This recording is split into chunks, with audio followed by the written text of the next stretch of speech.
Hey Glow fam, is a heat wave on the horizon? Don't worry. Today I'm sharing 5 smart, simple ways to protect your garden and keep it thriving through extreme heat. Let's beat the burn. Water early in the morning to reduce evaporation. Aim for deep watering to help roots access moisture when the sun is at its peak. Mulch is your best friend in a heat wave.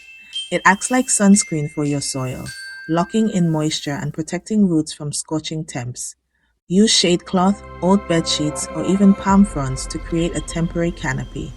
This shields delicate plants like lettuce or basil from sunburn. Avoid fertilizing during a heat wave.